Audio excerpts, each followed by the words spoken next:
তোমাদের চা বানানো শেখাবো। হ্যাঁ, কেমন বানায় তোমরা দেখে শিখে নাও, তোমাদের বাড়িতেও কাজে লাগবে। হয়তো তোমাদের বাবা মারাও বলে যে চা বানা, বা বললে তোমরা বলো যে আমি পারবো না চা বানাতে, আমি পারি না, তো তোমরা আমার এই ভিডিও দেখে শিখেতে পারবে। হ্যাঁ, তো প্রথমে দেখো কী করতে হবে তোমাদের, সেটা আমি এখন বলছি। তো তার জন্য প্রথমে একটা কাপ আর এরকম চায়ের বাটি, হয়তো তোমাদের বাবা মার কাছে জিজ্ঞেস করবা বা মার কাছে জিজ্ঞেস করবা যে চায়ের বাটি কোনটা, তো তোমাদের দেখিয়ে দেবে। হ্যাঁ, তারপর কী করতে হবে তোমাদের, তারপর যেই কয়জন চা খাবে সেই কয়জনের মাপ অনুযায়ী কাপ জল নেবা। তো এখানে কিন্তু আমি 3 কাপ জল। তারপর তোমাদের গ্যাসের সামনে এসে আসতে হবে। যে আমি ঝিক নিয়ে নিলাম। হ্যাঁ, এই ঝিক নিয়ে এখন আমি গ্যাসে বসাবো।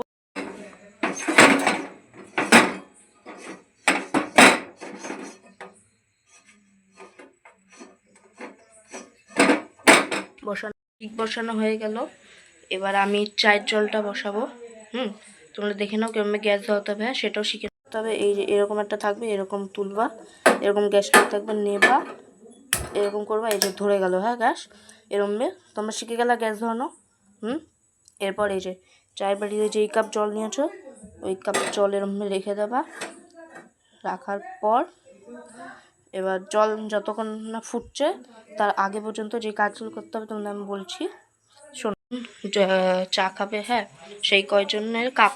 আর এখানে 3 জন চা খাবে বলে আমি 3টে কাপ নিয়ে নিলাম। ছেঁকনি, যেটা এখন আমি ছেঁকনি। হ্যাঁ, এই ছেঁকনি দিয়ে চাও ছেঁকতে হবে।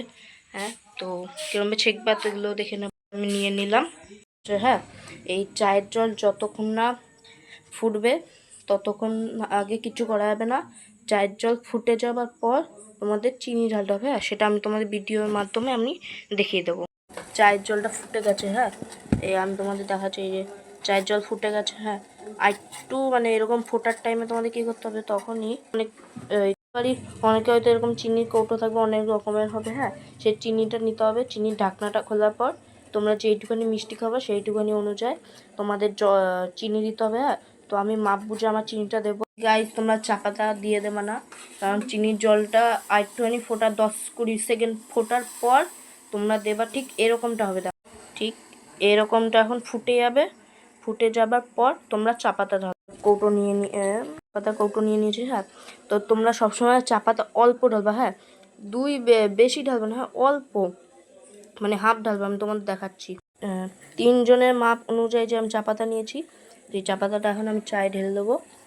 এই দেখো, চা কিন্তু আমাদের কমপ্লিট। হ্যাঁ, এখানে তো চাটা কমপ্লিট। তো আরও 5-6 সেকেন্ড এরকম ফুটবে। ফোটার পর এরকম ফুটে যাবে।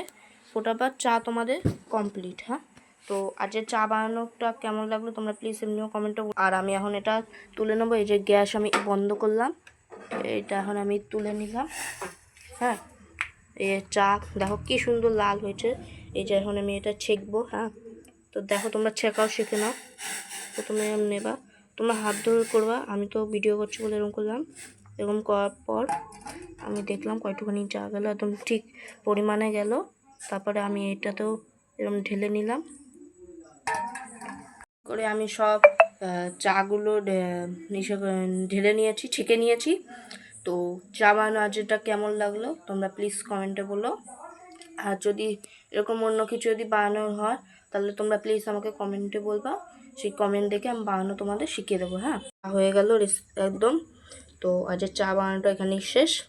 তো আজকের মতন টাটা, আবার দেখা হচ্ছে পরের ভিডিওতে। তোমরা কমেন্টে বলবা হ্যাঁ কী বানাতে হবে পরের ভিডিওতে।